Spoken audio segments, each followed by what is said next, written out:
ሰላም ሰላም ውድ ቤተሰቦች እንዴት ቆያችሁልን? በዛሬው ወጡ የሁሉንም ክለቦች የሚመለከቱ በርካታ መረጃዎች ይዘን መጥተናል። አብራችሁን ቆዩ። ውድ ቤተሰቦች እንደተለመደው ለቻናሉ አዲስ ከሆናችሁ ቻናሉን ሰብስክራይብ በማድረግ ቤተሰብ ሁኑ። አሁን ለቱ መረጃዎች አለፍን። አብራችሁን ቆዩ። ማንቸስተር ዩናይትድ ቀጣዩን አሰልጣኞቹን ለማየት የፈለገ ለማድረግ ተዘጋጅቷል።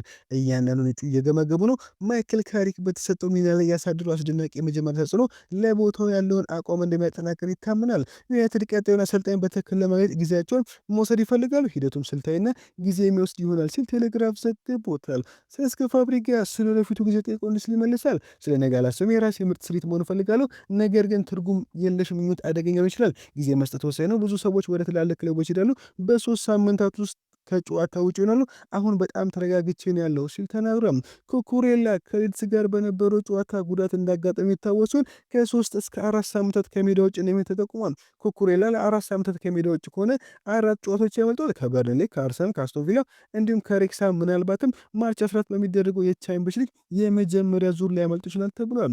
አሌሃንድሮ ጋርናቾ በክለቡ ስላለው የረጅም ጊዜ ሚና እርግጠኛ ለመሆን እየጨመረ ሲሄድ በክረምቱ ቼልሲ እንደሚለቅ ይጠበቃል። ተጫዋቹ ከፍተኛ ግምት ቢሰጠውም ሁኔታው በውድድር ዘመኑ መጨረሻ ላይ ሊለወጥ ይችላል ተብሎ አሁን መልቀቅ እውነተኛ እድል ያለው ይመስላል። አርሰናልና ኒውካስል የተጫዋቹን እድገት በቅርበት የታተሉ እንደሆነ ተሰምቷል። ፊሊፕ ካውቲንሆ ከቫስኮ ደጋማ ጋር ያለውን ለማቆም እየጣረ ነው ተብሏል። የ33 ዓመት ተጫዋች ካም በቀጥታ ለመልቀቅ ፍላጎቱን ለክለቡ ፕሬዚዳንት ፔድሪንሆ አስተላልፏል ተብሏል።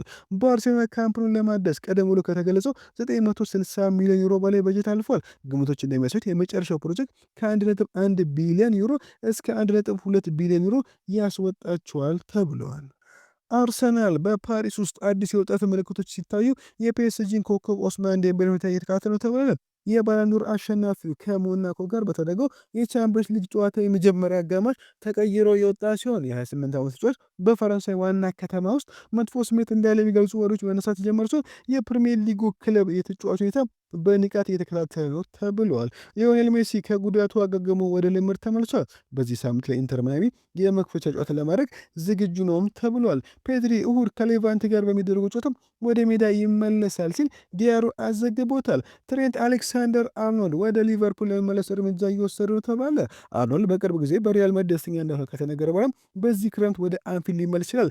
ዘሚረር እንደዘገበ ወደ ቀያዮቹ የመለስ እድሉ አሁን እየጨመረ መጥቷል ተብሎም ሮሜሎ ላቪያ አሁን ወደ ሜዳ ሊመለስ መልሶ ማቋቋም ፕሮግራሞቹን አጠናቋል ተብሎም እንዲሁም አንድሬ ሮበርትሰን በዚህ ክረምት ነገር ካልተቀየረ ሊቨርፑልን በነፃ ለመልቀቅ ተዘጋጅቷል። ቶተንሃም በጥር ወር በጣም ይፈልገው ነበር፣ ነገር ግን ስምምነቱን አጠናቀውም በዚህ ክረምት እንደገና ሊከታተሉ ይችላል። ሌሎችም ፍላጎት ያላቸው ክለቦች አሉ።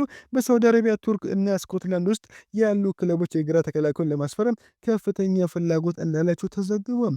ሊቨርፑል በአንፊልድ አዲሱን ለመፈረም ከዶሚኒክ ሶቦስላይ ጋር እየተነጋገረ ተባለ። ሊቨርፑል ተጫዋቹ በቅርብ ጊዜ ከሪያል ማድሪድ ጋር ስሙ ቢነሳ የ5 ዓመቱን ተጫዋች የመሸጥ ፍላጎት የላቸውም።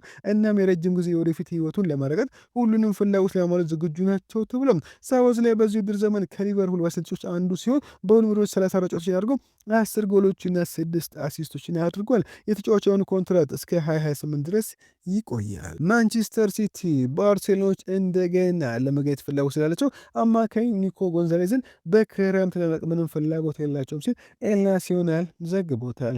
ናፖሊና ራስመስ ሆይሉንድ ወደ ቻምፒየንስ ሊግ መግባታቸውን ካረጋገጡ የ44 ሚሊዮን ዩሮ የግዢ ውል ይዘው ወደፊት መሄድ ይፈልጋሉ ተባለ። ማንቸስተር ዩናይትድ ክፍያውን ተቀብሎ በሌላ ተጫዋች ላይ ኢንቨስት ለማድረግ አቅዷል። ሆይሉንድም ወደ ማንቸስተር የመለስ ምንም እቅድ የለውም ሲል ፋብሪዚዮ ሮማኖ ዘግቦታል። ሊቨርፑል በዚህ ክረምት ኮዲ ጋክፖን ለመሸጥ ተዘጋጅቷል። ክለቡ ከአዲስ ውድድር ዘመን በፊት ቡድናቸው እንደገና ለማዋቀር ሲፈልጉ ለሚቀርቡ ጥያቄዎች ክፍት እንደሆኑም ተዘግበዋል። ቼልሲ በዚህ ክረምት የኖቲንግሃም ፎረስቱን ብራዚላዊ ተከላካይ ሙሪሎን ለማስፈረም በቁም ነገር እየተንቀሳቀሱ ነው። በኖቲንግሃም ፎረስት ከፍተኛ ደረጃ የተሰጠው የ3 ዓመቱ የግራ እግር ተከላካይ በኮሱ የተረጋገጠ ሲሆን እያንዳንዱ ክለብ የሚፈልገው ዘመናዊ መገለጫ ያለው ሲሆን ለዝውውሩም እስከ 60 ሚሊዮን ፓውንድ ድረስ ኖቲንግሃሞች ይፈልጋሉ። ቼልሲ በአሁኑ ጊዜ ውድድሩን እየመርሶ ሊቨርፑል ቤታውን በቅርብ የተካተለው ሙሪሎ በዚህ ክረምት በገበያ ላይ ካሉት በጣም ተወዳጅ የተከላካይ ስሞች አንዱ ሊሆን ተዘጋጅቷል ተብሏል። ማንቸስተር ዩናይትድ በዚህ ክረምት ስኮት ማክቶሚናይ እንደገና ለማስፈረም በሚያስገርም ሁኔታ እየፈለጉ ነው።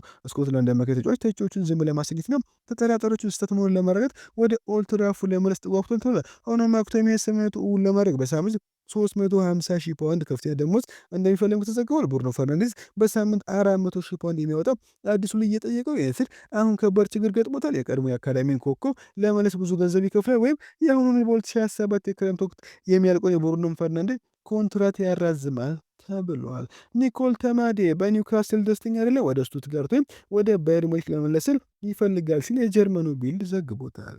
ጄሚ ካራጋር አርሰናል በአሁኑ ጊዜ እውነተኛ ጥራት ያለው አጥቂ እያጣ እንደሆነ አስባለሁ ብሏል። እስካሁን ድረስ የፕሪሚየር ሊጉ ቡድን ሲመርጥ ከአንድ ወር በፊት ስለ አርሰናል አስተያየት ሰጥቻለሁ። ሰዎች ስለ አእምሯቸው ይናገራሉ። በእውነቱ አርሰናል ጥሩ አስተሳሰብ አለው ብዬ አስባለሁ። ነገር ግን በመጨረሻው ሶስት የሜዳ ክፍል ላይ ጥረት ሊኖርባቸው ይችላል።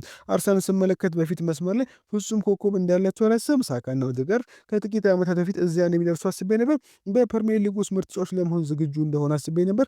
አሁንም አርሰናል ከእነዚህ ውስጥ አንዱ እንዳገኘ አላስብም። ስለዚህ ሰዎች ከአርሰናል ጋር ስላሳሰባሉ፣ ነገር ግን በዋንጫ ውድድር ላይ ሊያቆማቸው የሚችለው ነገር በእርግጥ ጥራቱ አርሰናል በዚህ ውድድር ዘመን ምርጥ ቡድን እንደሆነ ሁላችንን እንስማማለን ብዬ አስባለሁ። ነገር ግን ማንቸስተር ሲቲ ከዚህ በፊት እዚያ ነበር፣ ምንም እንኳን የድሮ ሲቲ ባይሆንም ሲል ጂሚ ካራጋር ተናግሯል። ማንቸስተር ዩናይትድ ለባርሴሎና ማርከስ ራሽፎርድን በሰጠው የውሰት ስምምነት ውስጥ የተካተተውን የግዢ አማራጭ እንደገና ለመደራደር ምንም አይነት እቅድ እንደሌለው ተዘግቧል። የ8 ዓመቱ አጥቂ ሃንሲ ፍሊክን ቡድን ከተቀላቀለ በኋላ በ34 ጨዋታዎች 10 ጎሎችና 10 አሲስቶች ተደርጎ ባርሰሎና በአሁኑ ጊዜ ወደ 26 ሚሊዮን ፓውንድ በሚጠጋ ዋጋ ራሽፎርድን በቋሚነት ለማስፈረም አማራጭ አለው። ምንም እንኳን የስፔኑ ክለብ ያንን ክፍያ ለማስቀነስ ተስፋ እያደረገ ቢሆንም ማንቸስተር ዩናይትድ ይህንን ዋጋ ለመቀነስ ድርድር የማድረግ ሀሳብ የላቸውም ተብሏል። ኒውካስል ዩናይትድ በዚህ ክረምት የክሪስታል ፓላሱን አጥቂ ያን ፊሊፕ ማቴታን ለማስፈረም እርምጃ ለመውሰድ እያሰቡ ነው ሲል ፉትቦል ኢንሳይደር ዘግቦታል። በተጨማሪ ኒውካስል ዩናይትድ ጄምስ ራፎርድን ከማንቸስተር ሲቲ ለማስፈረም አሁን ላይ ዝግጁ ናቸው ሲል ቶልክ ስፖርት ዘግቦታል። ሊያም ሌላፕ በዚህ ክረምት በውሰት ወይም በቋሚነት ከቼልሲ ሊለቅ ይችላል። ማንቸስተር ዩናይትድ አሁንም በቀድሞ የኢፕስዊች ታውን አጥቂ ላይ ፍላጎት ካላቸው ክለቦች መካከል አንዱ ነው ሲል ማርክ ብሩስ ዘግቦታል። የሪካርዶ ካላፊዮሪ አርሰናል የፊት ዕጣ ፈንታ በኤምሬትስ ስታዲየም ባሳለፋቸው ሁለት ጉዳት ወቅቶች ስጋት ምክንያት ቀድሞውን አጠራጣሪ ሊሆን ይችላል ሲል ፉትቦል ኢንሳይደር ዘግቦታል። ሮድሪጎ ዲፖል ከቻምፒየንስ ሊግ የሜጀር ሊግ ሶከርን ማሸነፍ ከባድ ይመስለኛል አለ። ወይኔ ሩኒ ኤርሊንግ ሃላንድ ከድሮግባ የተሻለ ግብ አስቆጣሪ ነው። ነገር ግን በቻምፒየንስ ሊግ ግማሽ ፍጻሜ ጨዋታ ላይ የምትጫወት ከሆነ በሜዳህም ሆነ ከሜዳ ውጭ በቡድን ውስጥ ማንም ትፈልጋለህ ብትጠይቀኝ እኔ ድሮግባን እመርጣለሁ ብለዋል። ጄሰን ኮንዴ የቡካዮ ሳካ ትልቅ አድራጊ፣ ነገር ግን ኤስቴቫ እንግሊዛዊ ከሆነ በዓለም ዋንጫው ከሳካ ፊት ይጀምራል። ከኤስቴቫ አስቀድሜ ሳካን አልፈልግም ነበር፣ ይህ ክርክር የለውም ሲም ተናግረዋል።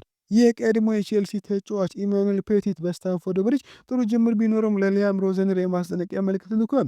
እንግሊዝ አሰልጣኝ በ10 ወራት ውስጥ በክለቡ ላይ ሆን እንደሚችል የፕሪሚየር ሊጉ ዋንጫ የማሸነፍ እድል እንኳን ሊያገኝ እንደሚችል ማምናሉ።